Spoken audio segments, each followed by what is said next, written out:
আপনার স্থির নিশ্চিত যে আপনি যথেষ্ট চালাক, চতুর বা জটপটে নন। আমার কিন্তু বিশ্বাস আপনি যথেষ্ট জটপটে এবং বুদ্ধিমান মানুষ। আসসালামু আলাইকুম এভরিওয়ান, সবাই কেমন আছেন? আশা করি সবাই অনেক বেশি ভালো আছেন। নতুন দিনে নতুন আরেকটি রেসিপি নিয়ে চলে আসলাম। আশা করি আপনাদের সবার অনেক বেশি ভালো লাগবে। ভিডিওর শুরুতে হয়তো আপনারা দেখতেই পারছিলেন আমি একটি বড় সাইজের মিষ্টি আলু নিয়েছিলাম। অফ ক্যামেরায় কেটে ধুয়ে পরিষ্কার করে তারপর এই তো নিয়ে আসলাম।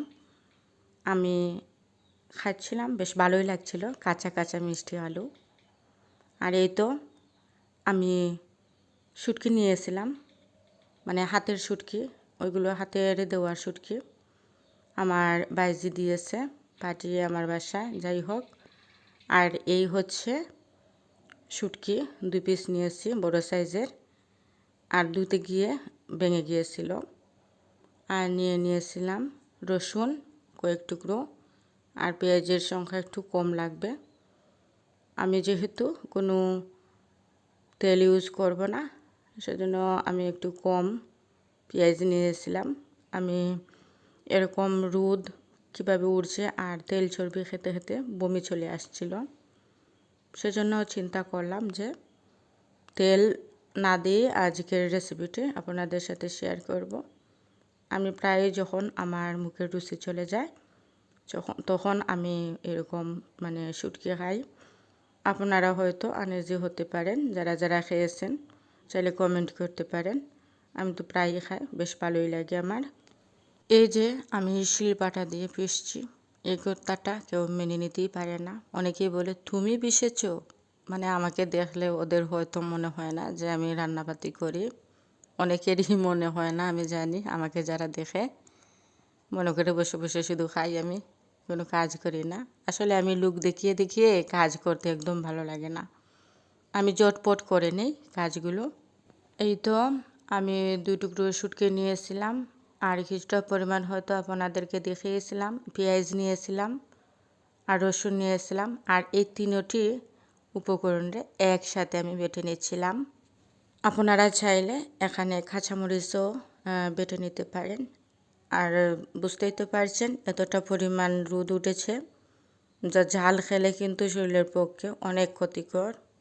ঝালটা একটু কমিয়ে খাবেন, এরকম পরিবেশে কিন্তু ঝাল খাওয়া যায় না, পেট ব্যথা করবে।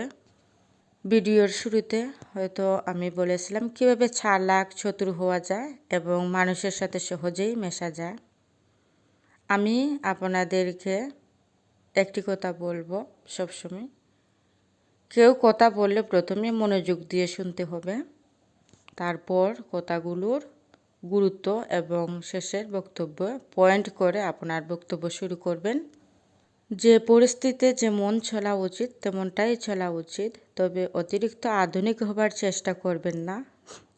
নিজের পায়ের তলার মাটি ঠিক রেখে পরের বিষয়ে ভেবেচিন্তে কথা বলতে হবে। কাউকে একদম বুঝতে দেওয়া যাবে না যে আপনি পরিকল্পনা কী রেখেছেন, পরিবর্তে আপনি কি করতে যাচ্ছেন। আপনাকে প্রচুর ধৈর্যশীল হতে হবে। সকলের সাথে মিলেমিশে থাকা এটি এত সহজ নয়, কারণ জলের সাথে তো আর আগুনের বন্ধুত্ব হতে পারে না। অক্সিজেনের সাথে তো কার্বন ডাই অক্সাইড বন্ধুত্ব করে না, করলেও তাতে তেমন লাভ নেই। সবার সাথে বলতে সমাজের সৎ মানুষের সাথে মিশে থাকাই উচিত। তাদের সাথে মিশতে হলে প্রয়োজন মিষ্টি ভাব হওয়া উচিত। সময়কে গুরুত্ব দিয়ে নিজের পরিশ্রমকে কাজে লাগিয়ে নিজেকে যোগ্য একজন মানুষ হিসেবে গড়ে তোলার চেষ্টা করতে হবে। আপনার স্থির নিশ্চিত যে আপনি যথেষ্ট চালাক, চতুর বা জটপটে নন। আমার কিন্তু বিশ্বাস আপনি যথেষ্ট জটপটে এবং বুদ্ধিমান।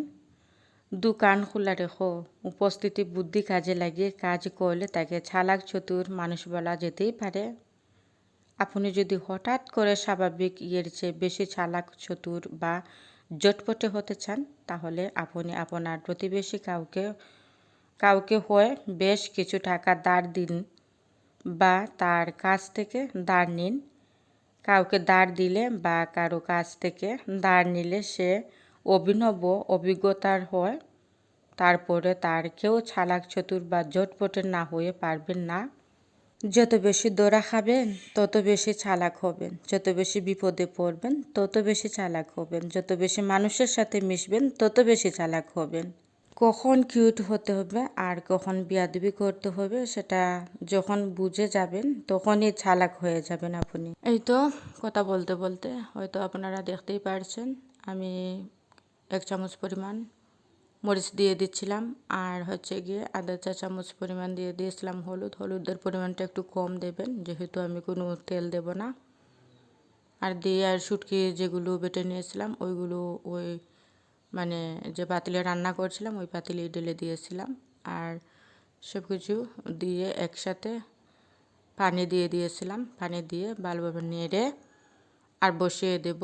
আমি হয়তো আর আপনাদেরকে দেখাতে পারবো না যে আমার এই শুটকি কীভাবে রান্না করেছিলাম, কারণ আমার বাসায় মেহমান চলে আসছিলেন হুট করে না জানিয়ে, আর এতটাই তাড়াহুড়ায় ছিলাম আমার আর মনেই নেই ভিডিও করা, একদম মনে নেই যে ভিডিও কীভাবে করেছিলাম। যাই হোক, এই তো আমি শুটকিগুলো হয়তো অফ ক্যামেরা নামিয়ে নিয়েছিলাম। এখন আরেকটি তরকারি রান্না করছিলাম, সেটা হচ্ছে গিয়ে আমি ট্যাংরা মাছ দিয়ে রান্না করব। রান্না করার দুম পড়ে গিয়েছিল, আর যতটুকু ভিডিও করছিলাম ততটুকুই আপনাদের সাথে শেয়ার করলাম। আচ্ছা, আপনারা কি এরকম শুটকি খেয়েছিলেন? যারা খেয়েছেন তারা কমেন্ট করবেন, আর যারা এখনও খাননি আমি জানি আপনাদের আনেজি হবে।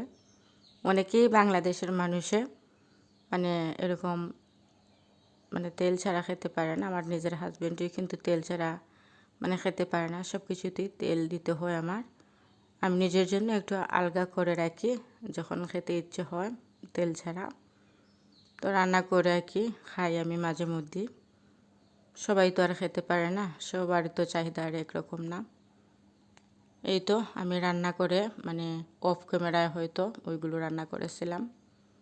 চেষ্টা করছিলাম যে পুরোটা ভিডিও করব, কিন্তু সম্ভব হয়নি, আর মনও থাকেনি যে ভিডিও করব। মানুষ এসে পড়েছিল, কখনো কখনো নাস্তা দিতে হচ্ছে, কখনো কখনো চা দিতে হচ্ছে, ওইগুলোর কথা আসলে মনেই পড়েনি একদম। যাই ভিডিও করেছে মনে মনে চিন্তা করলাম যে ওইগুলো খেটে দেব নাকি দিয়ে দেব, তো চিন্তা করলাম ভিডিওটা দিয়েই দিই। এদিকে ডাটা দিয়ে ট্যাংরা মাছ রান্না করছিলাম, সবসময় রেগুলার যেভাবে খাই ঠিক সেভাবেই শেয়ার করছি, এখানে স্পেশাল কোনো জিনিসই না। যারা যারা এতক্ষণ পর্যন্ত আমার এই ভিডিওটি দেখছিলেন তাদেরকে অসংখ্য ধন্যবাদ। আর কমেন্ট বক্স তো খোলাই আছে, আপনারা চাইলে কমেন্ট করতে পারেন, আপনাদের মতামত জানাতে পারেন আমাকে। আমাদের বাসায় সবাই একটু বেশি ঝোল খায়, সেজন্য একটু ঝোল বেশি দিচ্ছিলাম। আর মেহমানদের জন্য তো আলাদা করে রান্না করতে হবে আমাকে। এই তো ওইগুলো ঝোল দিয়ে দিলাম। যারা আমার এই ভিডিওটি দেখেছেন আর ভিডিওটি ভালো লেগে এসছে, দেখতে দেখতে হয়তো আর একটু বেশি ভালো লেগে যাবে, তখন না হয় চ্যানেলটি সাবস্ক্রাইব করে রাখবেন। সবাই ভালো থাকবেন, সুস্থ থাকবেন। ভিডিওটি এ পর্যায়ে খুদা হাফিজ।